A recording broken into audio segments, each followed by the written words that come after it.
Om Namo Bhagavate Vasudevaya. Om Namo Bhagavate Vasudevaya. Om Namo Bhagavate Vasudevaya. 10th verse. Tvam nityamukta parishuddha vibhuddha atma kutastha adi purusho bhagavam tryadhishah yadbudhyavastitham akhinditaya swadrishtya drashta sthitavadhimakho vyatirikta ase. 11th one. Yasmin viruddhagatayo ह्यनिशं पतन्ति विद्यादयो विविधशक्तय आनुपूर्व्यात् तद्ब्रह्म विश्वभवमेकमनन्तमाद्यम् आनन्दमात्रमविकारमहं प्रपद्ये. So now these are the last few verses, 10, 11. Adukapram next week we will look at 12. So we saw until Om Namo Bhagavate Vasu. So what remains is Devaya. Okay, the Devaya, the word clearly means that it is representing the Deva or the entity that is being propitiated here. Correct? Om Namo Bhagavate Vasudevaya. 10, 11, 12 is Devaya. So they in this case is pointing to the Sakshi. The Sakshi that is witnessing everything. So it is that aspect of Bhagavan as Sakshi. As Sakshi, as Antaryami. So you remember there are 5 forms in which Bhagavan or the Supreme presents itself. One is Para, which is the unmanifest. Then Vyuha, which is the 4 or the 5 Vyuha avataras, right? Sankarshana, Pradyumna, and so on and so forth. Then you have Vibhava. Vibhava is your avataras. Then Archa. Archa is the form in which you do Archana. The Murti is in the temples. And the 5th one is Antaryami. So these are the different manifestations of that Supreme Consciousness. Para, Vyuha, Vibhava, Archa, Antaryami. Now, as Antaryami, he is this witness consciousness. How does it Antaryami means? Antaryami means the one who is residing within you. The one who is inside. Now, how does this Narayana exist within me? As this witness. As somebody who's sitting there and watching everything. Witness consciousness. This witness is not impacted by whatever you do. The witness does not.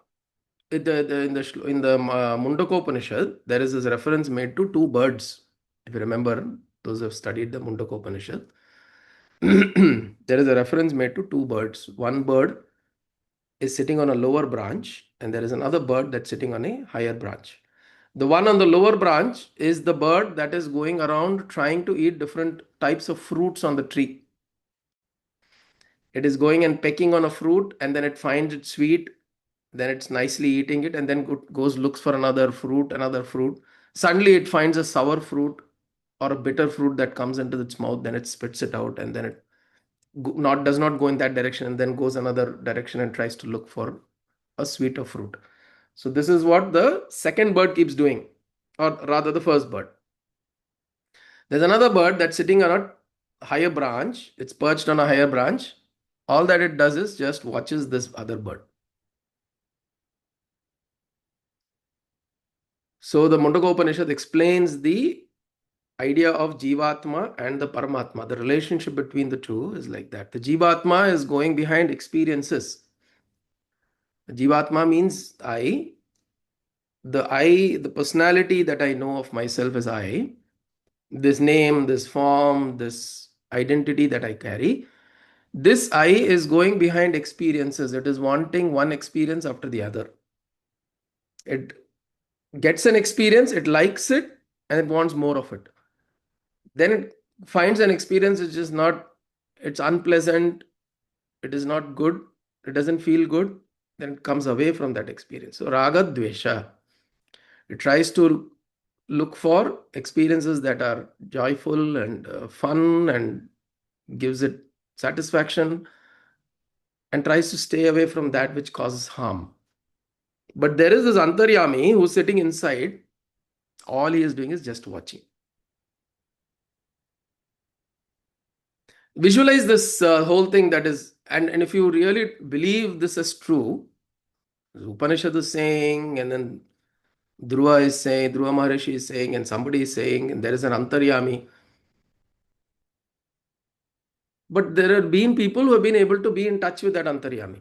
Although knowing that this body is looking for experiences, the body is burning out this prarabdha, it is trying to run in some direction. But there have been people who have recognized that antaryami and also have come in touch with it. And having come in touch with it, they know that there is this witness consciousness as sitting and watching. This is like how you go to, there are kids, when you take them to the beach, they're so excited and they want to build these sand castles. Leah. They want to build sand castles, they want to build this, and then they will build a wall and they say, this is my castle. Nee anda pakam po. Don't come to this side. And two or three kids come and try to do that. They'll bring their own shovel, their bucket and all of that, and they'll make really beautiful structures. And they really feel that creative, that thing that they're creating is their own. Right? And we also tell them, make sure you do it in a place where the water doesn't come, so that it doesn't get washed away, at least while you're making it. And a lot of times, if you see, if you take the child back the next day morning, the water would have come and washed away the castle that they have created. But while it is creating, it will create with so much of joy and so much of like sense of accomplishment. So I'm trying to create a castle, and then it will create boundaries and all, right? Now, what does the father and the mother do? In fact, the child will not even allow the parents to come and interfere. Right? நீங்க வந்திருக்கீங்க சுண்டல் சாப்பிடுங்க அப்படி. You sit there, eat your sundal. Let us do I mean, this is my place, my area, my thing, right? And then if I need help from you, I'll call you. But otherwise, you just be there. So what do the parents do? They just observe. What is going on in the minds of the parents? Of course, there are 1,000 other things that they'll keep thinking. But in context of the child, what will the parents think? The parents will think, oh, the child is doing like this, the child is doing like that. Whatever, they just make sure that they keep observing. They will not interfere, they will observe alone. At the same time, they are not going to feel if the child suddenly steps on its own castle and it breaks it, or the one part it's created something and steps on it or falls on it and breaks it, or it'll keep come and cry, oh, you are all at the best. What will the parents do? Acho, Nandi, that's all it will do, right? That's all the parents will do. But they will not take it seriously. The parents will not take it seriously that the child has now broken a part of its creation there and now it's crying. But for the child, it is real. The parents will say, it's okay, you can build another one. It's all right, it's all right. This is what we do, right? This is our experience. This is our own experience. Now just translate this to this Antaryami or Bhagavan or Paramatma sitting and watching, and all the game we are playing. So seriously involved in this life, saying that, oh, this is my house, I have to build this house, this is my car, I have to build this, get this somehow, earn for this, I have to do this, my child, I have to take care, my grandchildren, I have to take care. All of this running around we do, and this Paramatma is sitting there and watching. And we have told Paramatma, don't interfere. You only come whenever I call you. And we also tell Paramatma that I will call you for a particular purpose, just help me for that and go away. Don't hang around. Don't interfere. Right? Although in our heads we may think, oh, I have surrendered to Bhagavan and all that. No, we don't actually. We only want Bhagavan to come to us when we want something, some particular help. I want you to help me in this. அப்படின்னு சொல்லி very prescriptive. We're very prescriptive. But it's not that he'll always come to help you for that thing that you're looking for. Right? He may. Out of compassion, it may happen. We've all experienced that. We're all sitting here because we've experienced in some form or the other some grace or some response from Bhagavan. Right? At some point in time. I went and stood there. I was like, I was waiting for so long, and suddenly this happened. Oh, Bhagavan's grace. We all talk like this. I was struggling so much for money. I don't know, somewhere from somehow this guy came and said he'll help. All of this in little forms we have all experienced. So he does come. But by and large, what he does is he sits and observes. This is what he does. This is as Antaryami, he sits and observes. Now think about what went on in the parents' minds when they're observing. Are they worried that the child fell down, got hurt, is crying, and now it is suddenly happy, it is jumping? What is the state of us as a parent? We're just glad that the child is going through experiences. But you're not going to glorify any of those experiences. You're not going to glorify that, oh, now the child has found something, suddenly it'll find a shell or a conch. Suddenly, while it's digging the sand, it'll find a conch. It'll say, oh, Pare, see, I got a conch. Oh, very nice, very nice. That's all you'll say. You're not going to get excited as much as the child is getting excited. Because child is playing. It's a child's play. And that is the level of importance that you give it to it. The same thing with Bhagavan and us. He's seeing it as a play that's happening. For him, the whole thing is a play.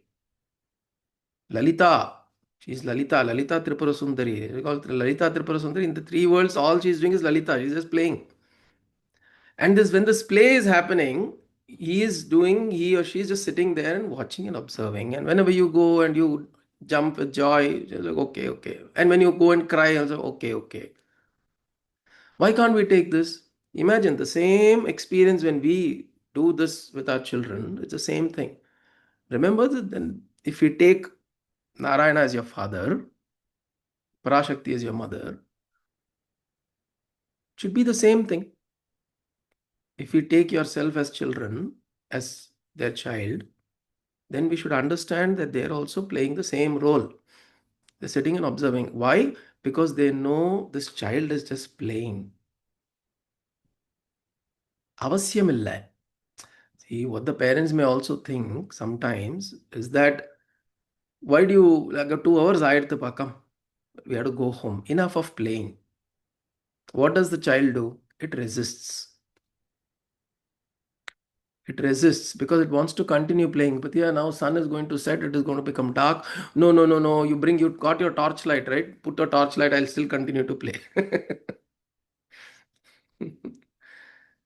The child will resist from leaving the place. Don't we do the same thing? Bhagavan will come and tell, Porum Pavalaya to Porum.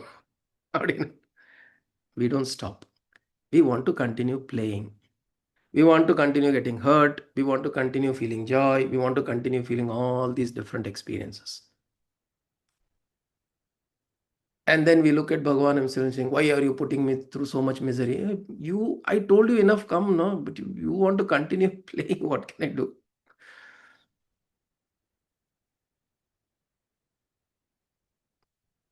Right?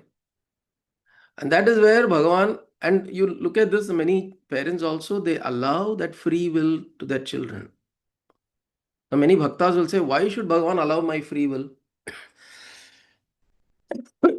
அடிச்செடுத்துன்னு போக வேண்டியதானே என்ன? Why doesn't Bhagavan just slap me and take me?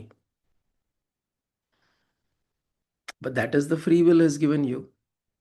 He wants you to return to him on your own will. Because if you go, then you will, once you go to him, again you will start doing all your tantrums wanting to go back to the world. He wants you to finish off everything, exhaust everything, feel complete, and then come. Otherwise, he knows even if he's going to beat up and take you back, you're going to go and throw tantrums, right? 2 days later, you will throw tantrums. And you'll say, "எனக்கு போகணும், திரும்ப போகணும், திரும்ப போகணும்." And this is our relationship. So here, Dhruva Maharishi is saying, Tvam Nitya Mukta Parishuddha Vibhuddha Atma. You are that Nitya Mukta Parishuddha Vibhuddha Atma. You are the Atma that is Parishuddha Kutastha Adipurushaha Bhagavan Traya Adhishaha. You are the ruler. You are this Adipurushaha, the Supreme Person, who are the ruler, who is the ruler of the the Triloka, all the three worlds. Three worlds here would be everything, right? Usually it is always referred to as Triloka, is because it is the Bhur Bhuva Swaha. It is representative. The waking, dreaming, deep sleep, the outer, the inner, and the subtle, right? The Sthula, Sukshma, Karana. All of these forms, you are the one who is the ruler. Yad buddhi avasthitam. And you are the one who are ruling all the states of my mind also. Utastha Adi Purusha Bhagavan Stradisha Yad Buddhya Avasthitam Akhanditaya Swadrishtya. You are unaffected by the changing states of the mind. Yad Buddhi Avasthitam Akhanditaya Swadrishtya. By your own awareness, you are present and you are not disturbed by the play of the mind.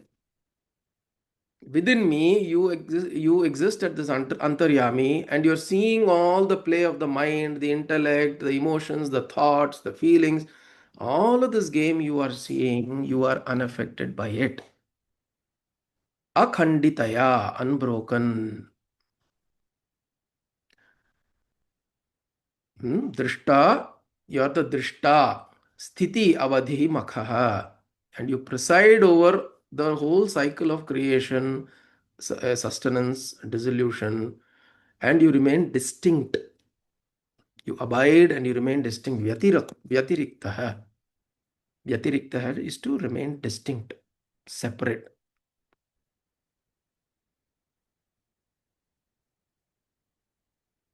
What does it mean? It means that you remain as this distinct presence within me, undisturbed, unaffected by all the drama of the mind and the intellect. The mind is happy, the mind is joyful, the intellect is thinking, the intellect has made a decision, the mind is sorrowful, the mind is stressful, the mind is thinking about the future. In all of these conditions, then there are emotions. Suddenly I'm feeling joyful, I'm feeling miserable, I'm feeling love towards somebody, I'm feeling grana towards someone, I'm feeling jealousy. I don't know why these feelings, all of these feelings, good and bad, and whatever we name them, all the morality that we carry within us, right? Am I doing the right thing? Am I doing the wrong thing? All of these moralities, he is only sitting and observing. This is a very powerful visualization, because a lot of times we ourselves don't know whether we are doing the right thing or the wrong thing, right? We don't know. We honestly don't know. And when we say that, I don't know if I'm doing the right thing or the wrong thing. Honestly, from his point of view, there is no right or wrong. There is only karma. You're only doing karma. And whatever karma you're doing, you are facing the consequences of it. And the Koranda, when it's running on the sand, if it steps on a sharp stone, because it is running, it stepped on a sharp stone, it will give it pain. At the most, the parents will say, oh, yo, cho, cho. Again, that's what it will be. What else can you do?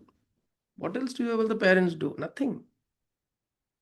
They'll say, you ran, so you got it. You did your karma is giving consequences. That is all it is.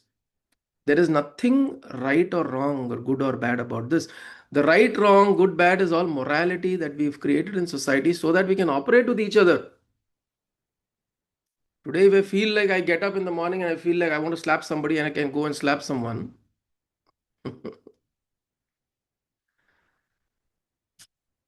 it how can you in society it's very difficult to be like that, right? You cannot be in any which way to have a conduct to live in society so that you can progress together for something meaningful. There are these codes of conduct. Morality is for that. Morality is not for spirituality. Morality is very different from spirituality. There is this the sage of in Arunachala, Visiri Samyar. His name is Ram Surat Kumar. He is also called Visiri Samyar. Visiri Samyar means he would also always have a hand fan and he'll keep blowing air. So this Ram Surat Kumar would go out in the mornings to, he's also called Surat Samyar because he will also take this BD. He'll go out in the or whatever, he go out in the morning or walk into the marketplace and he will just pick up something from somebody's shop, some kadala, some this thing, some that thing he'll pick up. And he'll also throw it at them and say, my father will bless you. Something like that he'll say. And then suddenly that day, that thelewala or that shopkeeper will have a lot of business. This people's experience. And likewise, he'll have he'll also carry a stick with him, and then he'll beat people with that stick.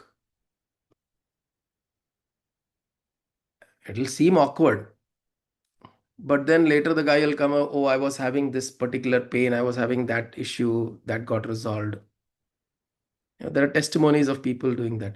In fact, Shri M, the spiritual teacher who's there now, Shri M, he writes in his book that his guru took him to Arunachala and took him to Visri Samyar, Ram Surat Kumar. And then he said he saw all this, he heard all this, and he went there and he bent himself and said, Swamiji, please hit me. Swamiji didn't hit. So he was upset. So people go to him to get hit by the stick because they feel that they've heard enough people say that getting a beating from him is actually uh, his grace. Now, is this moral? This is not morality. He eating from some store and throwing it at them and beating them with their stick, and then a spiritual man smoking bidi, a god man smoking bidi, and all that. There's nothing moral about his actions. Because if you apply this to a normal person, you will say, "Idalam thappu, idalam pannakudadu." You shouldn't do these things. But yet he is doing and he is being worshipped as a guru. Because spirituality does not demand morality. And you cannot use morality to become spiritual. Understand this. This we have to keep it separate. I have to be good. I have to be right. I have to be this thing, that thing. All of these things are required for moral living. Because only then you can live in a society. I cannot suddenly, like, this is the problem even Ramana had. He was wanting to be by himself without even a Komanam. He was sitting in Skanda Ashrama. But when people started coming, some disciples said, Ayos, Swamiji, if you sit like this, people want to see you. And if you sit like this, it will be difficult. They are getting repelled, particularly women and also. At least for them, you have to wear a Komanam. So that is why he took on a little bit of morality so that people, those who are wanting to come and be in his presence, it happens so. They are allowed. Otherwise, they don't care about morality. But at the same time, it doesn't mean that you become immoral, you will become spiritual.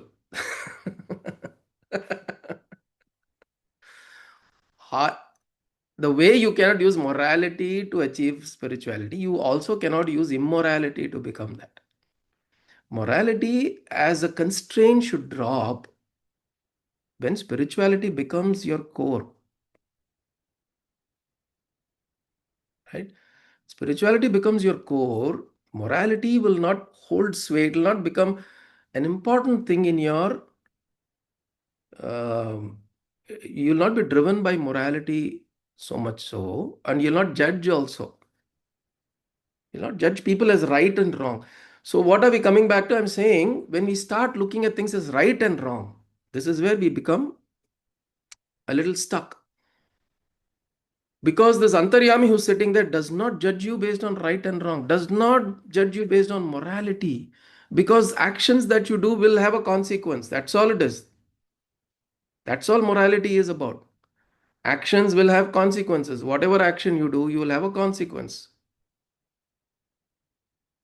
Right? There's no good or bad about it. So this Antaryami is sitting there and watching. So Bhagavan Dhruva is saying that, oh Bhagavan, you are sitting here and you're continuously watching. You are abiding in your own self, swadrishtaya. With your own awareness, you're sitting here and all you're doing is you are undisturbed. He says you are akhanditaya.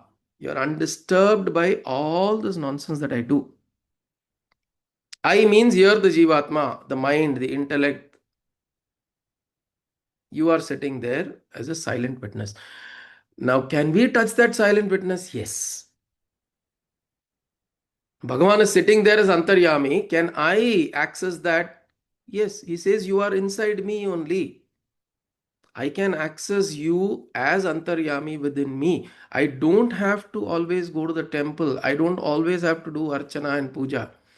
There's a lot of morality built also into rituals that we do. Daily this panniya, daily adu panniya. It is important that you do that, you maintain that discipline so that it allows you to be in touch with that antaryami. But if you're doing all of this on the outside, the rituals, without even having a glimpse of that antaryami, then all of this is just morality. You're just doing it for the outside world, so that people come and say that, oh, this mommy, every Friday she did this, oh, this mama, every day like this.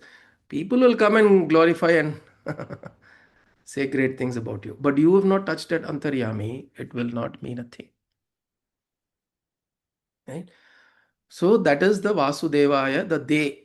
He is the witness consciousness. So he says, I take refuge in that infinite Brahman, the source of the universe. So the next one. The next one is uh, verse 11. यस्मिन् विरुद्धगतयो ह्यनिशं पतन्ति विद्यादयो विविधशक्तयानुपूर्व्यात् तद्ब्रह्म विश्वभवमेकमनन्तमाद्यम् विकारमहं प्रपद्ये. यस्मिन् विरुद्धगतया, in which all the opposing movements come to the fall into him. All these opposing forces continuously, anisham, constantly, they fall and rise. Vidya adayaha, from where knowledge rises, and the many, all of these powers, all of these capabilities come out. Anupurvyat, in a sequence. Tad Brahma Vishwabhavam Ekam Anantam. You are that one source of the universe. You are one, you are Anantam, infinite, you are Adyam, you are the primordial cause. Anandamatram, Avikaram, you are bliss alone, and you are Avikaram, you are changeless, Aham Prapadye.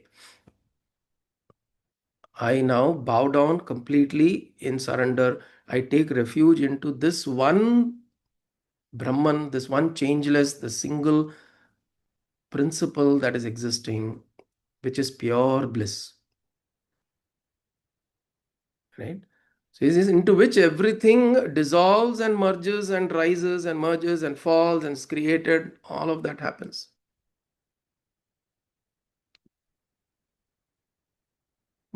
This verse is the Bijakshara Va, to expand or to experience that expanse of Brahman, Brahad. Brahman, the word Brahman comes from the word, the dhatu Brahad. Bru is Brahad. Brahad means expansive, very big, unimaginably big. Which is why Brahman, the universal consciousness, is called as Brahman. Because they couldn't find any other word to describe this, which is complete infinite expanse. When you go show the sky, child will ask, how big is the sky? You'll say infinite. How do you explain? It's an infinite expanse. So, like this universal consciousness is an infinite expanse. This consciousness, um, when we say this consciousness universal expand, it is infinite. It actually means that consciousness contains all of creation. It is not that creation has consciousness. The whole creation is in consciousness. So, what exists as this underlying principle substratum is consciousness. And aware, see, it's again another beautiful visualization if we can do this. If we can visualize this whole universe as a breathing entity, a breathing, living entity, continuously. Just listen to it as though when you hear yourself breathing, right? And close your eyes, ears, you can you can hear yourself breathing. Like that, just visualize this whole universe is breathing. It's an entity that's breathing, and it's living, and it's continuously also aware. This awareness, when you have this awareness that is existing, also visualize this awareness is responding. Imagine this awareness is responding to you. It's continuously responding to what? Not to what you think, not to what you want, not what you're desiring, not what you're asking. It is responding to the way you are.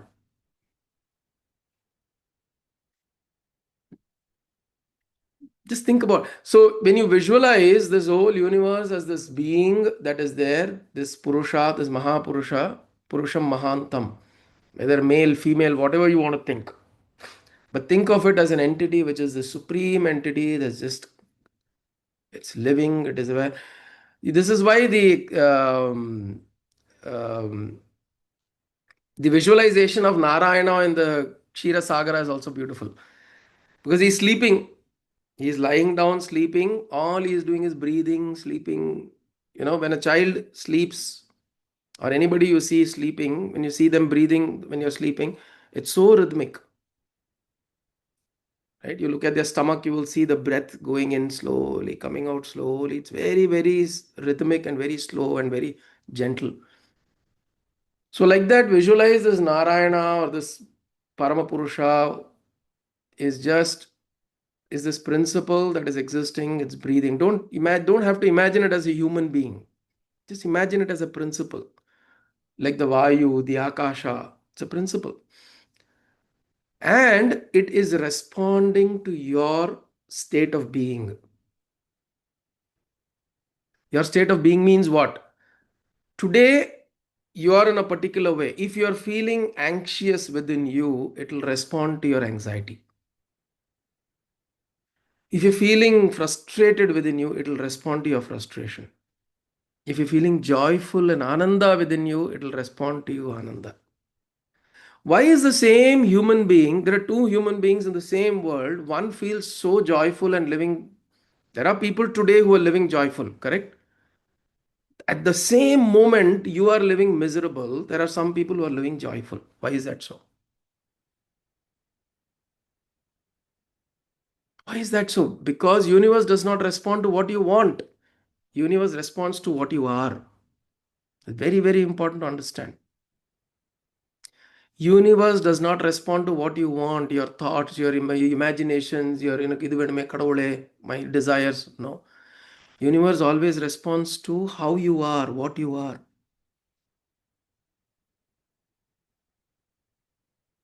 And that what you are comes by your sankalpa, your manifestation. You are wanting to be in a particular way. If you are wanting joy in your life, be joyful right now.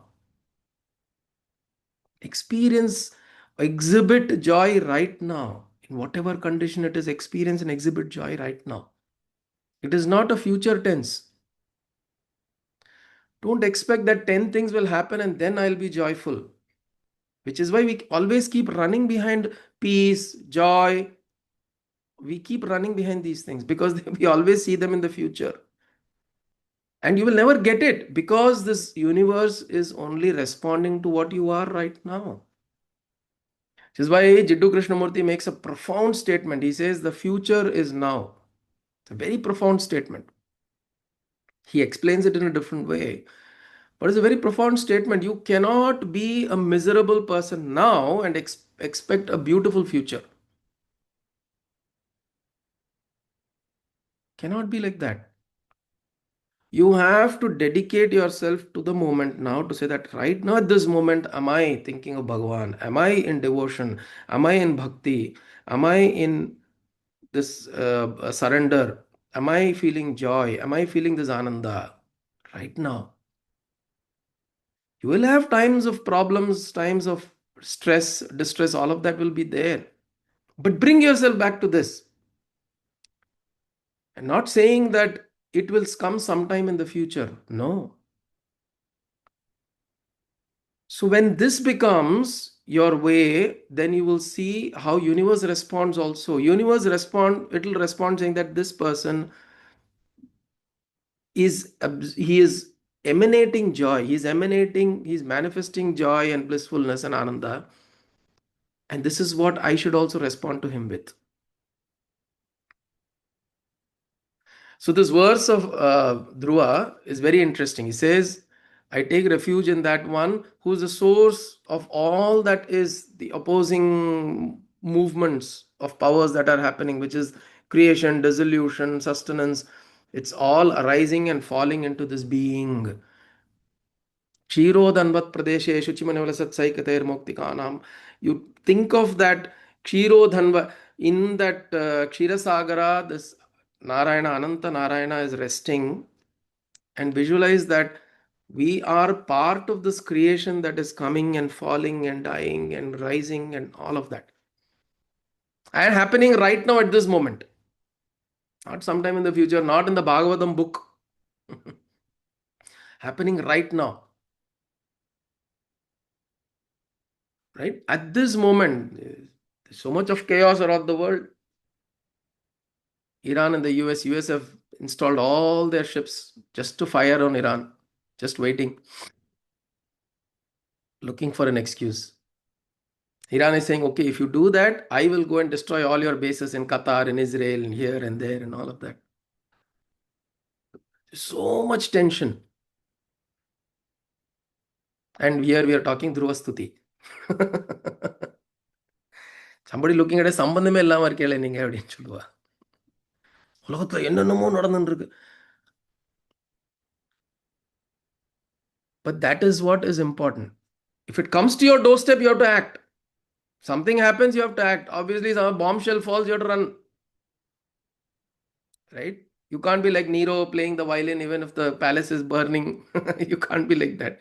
You have to run. You have to go find shelter. Now, Prime Minister said all those students in Iran, Tehran, please come back. Take the next immediate flight and come back. Come out of Tehran. So much of unrest.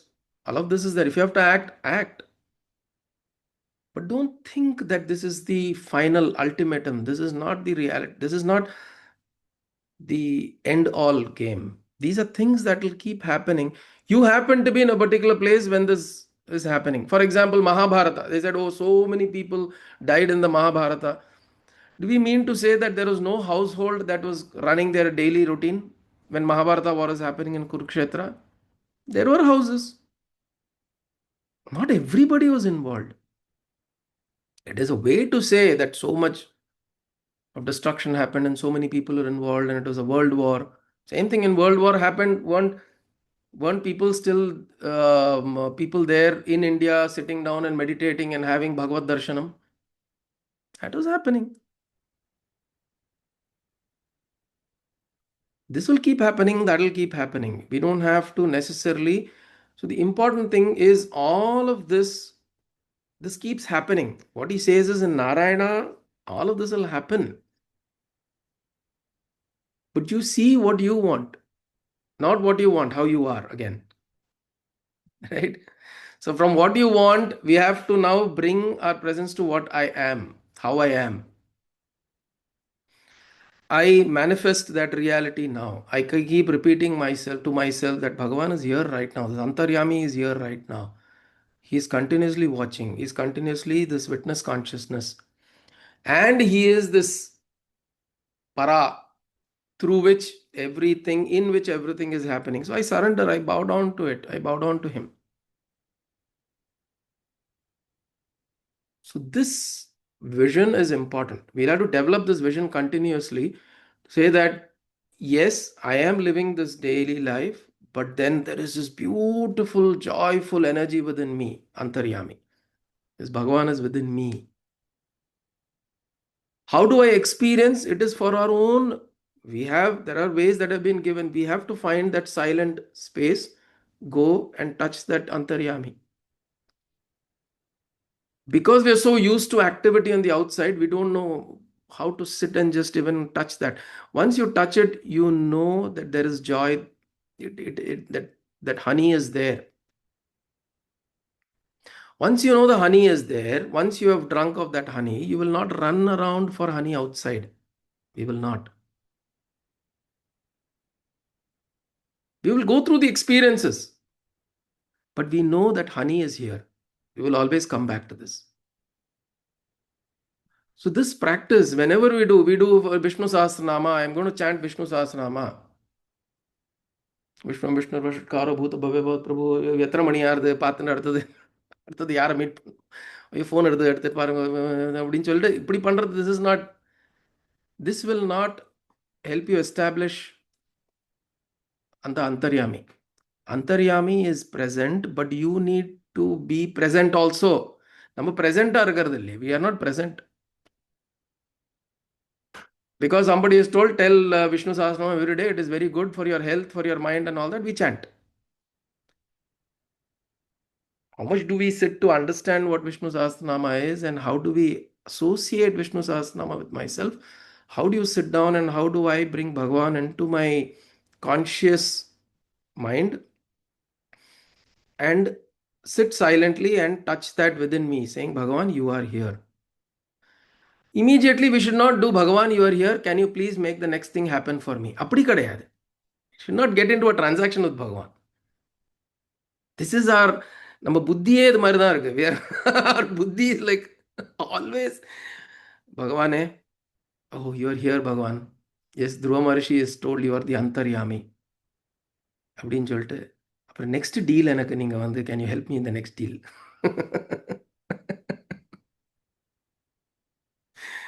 Finished. பகவான் is sitting there and லாஃபிங். அவ்வளோதான். திருந்தவே மாட்டடா அப்படின்னு இருப்பா.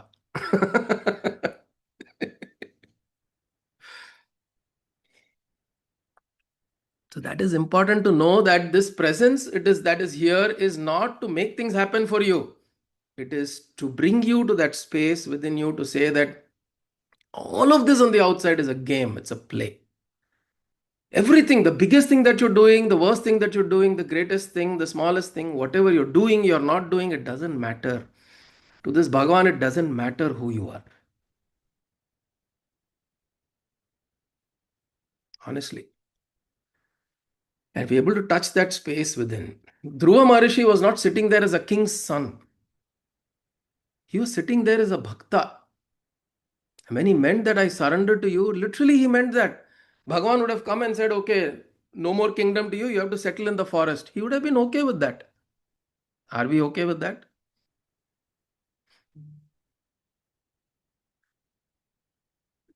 We'll say, oh, the Bhagavan is Antaryami and all that, but I want things to happen the way I want. This is where we are continuously contradicted. And we don't want to resolve into the fact that, yes, Bhagavan, when I mean surrender, I really mean that. Whatever is the next thing you make happen, you be with me, you are there, make it happen, whichever way you think is most appropriate. Or don't make it happen. Kartum va, akartum va, anyatha kartum va. You do it in the way I want, don't do it or do it differently. I don't care. This is submission. And this submission, Dhruva is experiencing, and he is also saying that. And he's saying, I'm resting in this expanse. Va, Deva. In this Deva, I'm resting. So the 10th and the 11th verse is Deva. De is to identify this witness consciousness, Antaryami, and Va is to rest in it. To say that I am resting in this, I am completely resting in this expanse. The reason we keep asking, you go to Bhagavan, you keep asking because you always feel like a pichakaran. You always feel like I have to ask, I have to ask, I have to ask. Bhagavan ekudu, Bhagavan ekudu, Bhagavan. Right? Swami Vivekananda had released this Vedanta Kesari. He said, you are a lion, you roar like a lion, he would say. Lion, if you go and see the lion in the jungle, it has no lacking, it has no sense of incompletion. It will just roam, it will mate, it will go and hunt. Even it will hunting, adum pannadu, it will send the lioness to hunt. It will sit, the hunt, lioness will bring the hunt. Allah சாப்பிட்டுட்டு தூங்கிட்டு நிம்மதியா இருக்கும்.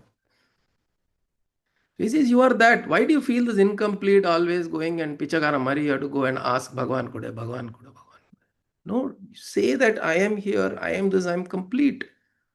Whatever happens, I am complete. This resolution we should build. Then universe will respond to you with everything that you need. We don't understand this. We think for everything that I want, I have to keep asking. You are in touch with this Antaryami, you will see Bhagavan will give everything that you need and when you need it. May the poorest person, you will suddenly somebody will come and give you Vangapa and not a private jet la you travel. You'll get it from somewhere, you'll never know. You'll get the experience. Our problem is I want to own a private jet. Whenever I call, it should be there, standing there. This is the problem. We want to possess, we want to hold on to everything. No, Bhagavan will give all the experiences that you need. He will complete and fulfill all your desires, provided you right now believe that that is happening. You believe right now that there is completion, there is fullness of experience that is there right now. You believe in it, that grace will make it happen. Universe will respond to you. And that is this Antaryami. So he says, in that Antaryami, I rest. That is what Dhruva is saying. So he says what? Tvam nityamukta parishuddha vibuddha atma kutastha adi purusho bhagavamstriyadhishah yad buddhya avasthitam akhanditaya swadrishtya drishta स्थितावधिमखो व्यतिरिक्त आस्से यस्मिन् विरुद्धगतयो ह्यनिशं पतन्ति विद्यादयो विविधशक्तय आनुपूर्व्यात् तद्ब्रह्म विश्वभवमेकमनन्तमाद्यम् आनन्दमात्रम् अविकारम् अहं प्रपद्ये आनन्दमात्रम् अविकारम् अहं प्रपद्ये. You are that beautiful, unchanging, ever bliss. And I prostrate unto you. Om Kahena Vacha Manasendriyerva Buddhyatmana Va Prakrite Subhavat Karomi Yatyat Sakalam Parasmai Narayanayeti Samarpayami Sadashivayeti Samarpayami Jagadambiketi Samarpayami Sadgurunathayeti Samarpayami Hari Om Tat Sadgurubhyo Namaha. Om Namo Bhagavate Vasudevaya. Om Namo Bhagavate Vasudevaya. Om Namo Bhagavate Vasudevaya. Om.